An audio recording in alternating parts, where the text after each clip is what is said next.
नमस्कार, मैं सीमा गोस्वामी स्वागत करती हूँ आप सभी का मेरे इस यूट्यूब चैनल फोकस सीटेट में। बच्चों, आज हम पढ़ाएंगे आपको आधुनिक भारत। आधुनिक भारत की आज स्टार्टिंग है और भारत में इसमें बताया जाएगा कि भारत में यूरोपीय व्यापारिक कंपनियों का आगमन कैसे हुआ, कौन सा देश भारत में पहले आया, इन्होंने अपनी फैक्ट्रियाँ कहाँ पर और किस समय पर लगाई हैं, वो सब मैं आपको आज पढ़ाऊँगी। तो स्टार्ट करते हैं। भारत में यूरोपीय व्यापारिक कंपनियों का आगमन। बच्चों, इससे पहले मैं स्टार्ट करूं, आपसे एक चीज़ कहना चाहती हूं कि आप मेरी जो ये वीडियोज़ हैं, अगर आपको पसंद आ रही हैं और आपको ये नोट्स अच्छे लग रहे हैं तो प्लीज़ आप सब्सक्राइब कर लीजिए और शेयर कर दीजिए और बेल आइकॉन को भी प्रेस कर दें ताकि आपको नोटिफिकेशन पहुंच जाए और समय से आपको हर वीडियो उपलब्ध हो सके। और ये जो नोट्स हैं ये बहुत ध्यान से और बहुत अच्छे नोट्स हैं। आप कोई भी प्रीवियस क्वेश्चन पेपर उठा के देखिए, आपको सारे क्वेश्चन यहाँ से मिलेंगे और ये हर बार करीब करीब सभी एग्ज़ाम्स में रिपीट होते हैं। और जैसे हमारा आईएएस है, यूपीएससी है, सीटेट है और 60 मार्क्स की आपके हिस्ट्री आती है, ये जो जीएस आती है वो इन्हीं क्वेश्चन जो मैं नोट्स आपको प्रोवाइड करा रही हूँ वहाँ से आपको मिलेंगे ये क्वेश्चन। कहीं बाहर जाने की आपको आवश्यकता नहीं है। तो स्टार्ट करते हैं। आज का टॉपिक है भारत में यूरोपीय व्यापारिक कंपनियों का आगमन। देखिए बच्चों, जो भारत में यूरोपीय कंपनियां आईं, ये व्यापार के करने के लिए आई थी। ये उस समय यहाँ पर स्थायी रूप से बसने के लिए नहीं आई थी या शासन करने के लिए नहीं आई थी। तो जो ये इनका एक मकसद था कि हमें व्यापार करना है, इन्होंने सुन रखा था, क्योंकि जब वास्को डी गामा भारत आता है और वो यहाँ से मसाले ले जाकर वहाँ बेचता है तो उसको बहुत फ़ायदा, 60 गुना फ़ायदा होता है। तो उस फ़ायदे को देखते हुए उसका वो धीरे धीरे चर्चा होने लगती है अन्य यूरोपीय देशों में भी। तो इस तरीके से इनका आगमन होता है। तो यूरोपीय व्यापार के आने का क्रम हम सबसे पहले पढ़ेंगे कि इस प्रकार है। पुर्तगाल, डच, अंग्रेज़, डेनमार्क, फ्रांसीसी, ये आने की शुरुआत है। सबसे पहले पुर्तगाली आते हैं जो कि वास्को डी गामा के रूप में आता है। उसके बाद डच आते हैं, फिर अंग्रेज आते हैं, फिर डेनमार्क और फ्रांसीसी। अब आपको ये पूरी की पूरी तालिका या तो अपने किसी नोटबुक में बना लें, लिख लें एक के बाद एक। ये आपको क्रम भी याद होना चाहिए क्योंकि क्वेश्चंस इस तरीके से पूछा जाता है कि आप इनको एक उसमें लगाइए, 4 ऑप्शन दे देंगे वो इधर उधर करके और एक जो ऑप्शन में बिल्कुल सही देंगे कि किस तरीके से आए थे। तो ये जो तालिका है इसको अपनी नोटबुक में नोट कर लें। 1498 ईस्वी में वास्को डी गामा पुर्तगाली भारत के पश्चिमी तट पर स्थित बंदरगाह कालीकट पर पहुंचा। जो वास्को डी गामा था ये 1498 में आता है। ये पुर्तगाल का था और ये सबसे पहले कहाँ पर पहुंचा था? पश्चिमी तट पर स्थित जो बंदरगाह है कालीकट, वहाँ पर पहुंचा। 1505 में फ्रांसिस्को डी अल्मेडा भारत में प्रथम पुर्तगाली वायसराय बनकर आया था। तो क्वेश्चन ऐसे आता है कि प्रथम पुर्तगाली वायसराय कौन था भारत का? तो वो था फ्रांसिस्को डी अल्मेडा। ये भारत में आया था 1505 में। इसके बाद 1509 ईस्वी में अल्फांसो द अल्बुकर्क वायसराय इसके बाद वायसराय बना। और जो अल्बुकर्क था इसने 1510 ईस्वी में, क्योंकि जब तक ये जहाँ पर ये पहले तो जो शासन कर रहे थे भारतीय, उस समय भारत में शासन जो वो था वो इनका था, ये जो अरबी थे। तो इन्होंने अपने शासन को, जो ये मुगल्स थे इनका जो शासन, कुछ शासक बचे कुचे शासक थे, उन्होंने किस तरीके से भारत में अपना शासन फैलाया हुआ था, तो उनको हराना बहुत ज़रूरी था। इन लोगों ने उन्हें हराने के लिए सबसे पहले अल्बुकर्क ने 1510 ईस्वी में बीजापुर के यूसुफ आदिल शाह से गोवा जीता। जो ये आदिल शाह था वहाँ पर उस समय शासन कर रहा था, इसको अल्बुकर्क ने हरा दिया और वहाँ पर शासन कर लिया। इस तरीके से इसकी वहाँ पर ये शासन करने लगते हैं, अपना विस्तार करते हैं। पुर्तगालियों ने अपनी पहली जो व्यापारिक कोठी कहाँ पर बनाई थी? वो कोचीन में खोली थी। यानी फैक्ट्री जो थी इसकी, ये कोठियों के नाम से बोला जाता है इनको। ये पुर्तगालियों ने अपनी पहली व्यापारिक कोठी या फैक्ट्री कोचीन में खोली। भारत आने वाला पहला जो डच नागरिक था वो कार्नेलियंस हाउटमैन था।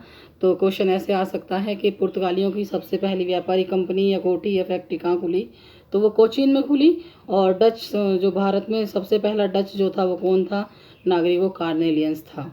तो इस तरीके से डचों का आगमन, भारत में अंतिम रूप से पतन। जब डच आते हैं और फिर अंग्रेज़ों का आगमन होता है तो डचों का भारत में अंतिम रूप से पतन हो जाता है और ये ज़्यादा समय तक शासन नहीं कर पाते। तो ईस्वी में अंग्रेजों के साथ हुए वेदरा के युद्ध से हो जाता है। इसका जो पतन है वो वेदरा के युद्ध में होता है और ये अंग्रेज इस डचों को हरा देते हैं। तो क्वेश्चन ऐसे आते हैं कि जो वेदरा का युद्ध हुआ था किन किन के बीच में हुआ था, तो वो डचों और अंग्रेजों के बीच में हुआ था। कब हुआ था? 1759 ईस्वी यानी 1759 ईस्वी में अंग्रेजों और डचों के बीच युद्ध हुआ था और इसके बाद डचों का पतन हो जाता है। उसके बाद अंग्रेजों की जो शक्ति है वो धीरे धीरे बढ़ने लगती है और वो यहाँ पर जो डच हैं, पुर्तगालीज हैं या फ्रांसीसीज हैं, इनको धीरे धीरे करके हराने लगते हैं और हराने के बाद अपनी जो फैक्ट्रियाँ हैं हर क्षेत्र में खोलने स्थापित करने शुरू कर देते हैं। 1600 ईस्वी में इंग्लैंड की महारानी एलिजाबेथ प्रथम ने ईस्ट इंडिया कंपनी को अधिकार पत्र प्रदान किया। उसके बाद जब अंग्रेज यहाँ पर देखते हैं कि आते तो वो व्यापार करने के लिए हैं, लेकिन धीरे धीरे उनको लगता है कि यहाँ पे काफ़ी संभावनाएं हैं व्यापार करने के लिए, वो भी लंबे समय तक। ऐसा नहीं है कि आप 2-4 साल यहाँ पे रह के व्यापार करो और चले जाओ। स्टार्टिंग में तो ऐसा ही था, लेकिन धीरे धीरे उन्होंने जो वहाँ की महारानी थी इंग्लैंड की, उससे एक ऐसा अधिकार पत्र लिया जो ईस्ट इंडिया कंपनी को ये अधिकार पत्र फिर एलिजाबेथ ने दिया कि उसने बोला कि चलो भाई वहाँ पे व्यापार आप कर सकते हो। तो ये महारानी एलिजाबेथ से लेकर आए थे ये ईस्ट इंडिया कंपनी के जो लोग थे। तो जो प्रारंभ में ईस्ट इंडिया कंपनी आई थी भारत में, तो उसमें जितने भी साझेदार थे, तो जो जितने व्यक्ति थे वो 217 साझेदार थे, यानी बहुत सारे लोगों ने मिलकर के एक कंपनी बनाई थी। कोई कुछ काम कर रहा था, कोई कुछ काम कर रहा था, तो वो सारे एक प्रार्थना पत्र लिया है महारानी एलिजाबेथ से और इस तरीके से 217 साझेदार भारत में आए। पहला गवर्नर थॉमस स्मिथ था। तो पूछा जाता है कि ईस्ट इंडिया कंपनी का पहला गवर्नर कौन था, तो वो था थॉमस स्मिथ, जो कि सबसे पहला गवर्नर बना था। और अधिकार पत्र किसने दिया था ईस्ट इंडिया कंपनी को, तो वो महारानी एलिजाबेथ ने दिया था 1600 ईस्वी में। उसके बाद आपका देखो बच्चों, प्रथम जो प्रारंभ में ईस्ट इंडिया कंपनी जो पहला गवर्नर थॉमस स्मिथ था। मुगल दरबार में आने वाला प्रथम अंग्रेज कैप्टन हॉकिंस था। अब यहाँ से स्टार्टिंग होती है जब ये मुगल दरबार में, क्योंकि उस समय ये शासन कर रहे थे मुगलाज, तो यहाँ पर उस समय शासन किसका था? जहांगीर का था। तो जहांगीर शासन कर रहा था, तो वहाँ उसको हॉकिंस को भेजा गया इंग्लैंड से कि तुम जाओ और वहाँ पर जहांगीर से मिलो और उसको कन्विंस करो कि भाई हमें यहाँ व्यापार करना है। और इस तरीके से वो राजदूत बनाकर जेम्स प्रथम के राजदूत के रूप में भारत में आया। कौन था ये? Captain Hawkins. और 1609 ईस्वी में आया था, जहांगीर के दरबार में आया था। तो क्वेश्चन ऐसे आ सकता है कि मुगल दरबार में आने वाला पहला अंग्रेज व्यक्ति कौन था जो जहांगीर के दरबार में आया था? वो था कैप्टन हॉकिंस। और उसको किसने भेजा था? तो भेजा था जेम्स प्रथम के राजदूत के रूप में आया था। तो यानी जेम्स प्रथम ने भेजा था और ये आया था 1609 ईस्वी में। 1615 ईस्वी में सम्राट जेम्स प्रथम ने सर टॉमस रो को अपना राजदूत बनाकर मुगल सम्राट जहांगीर के दरबार में भेजा। अंग्रेजों द्वारा प्रथम व्यापारिक कोठी फैक्ट्री सूरत में 1608 ईस्वी में खोली गई। जो अंग्रेजों ने अपनी पहली फैक्ट्री खोली थी, व्यापारिक फैक्ट्री जो खोली थी, वो सूरत में खोली थी 1608 ईस्वी में। और जो दक्षिण में खोली थी वो खोली थी 1611 में।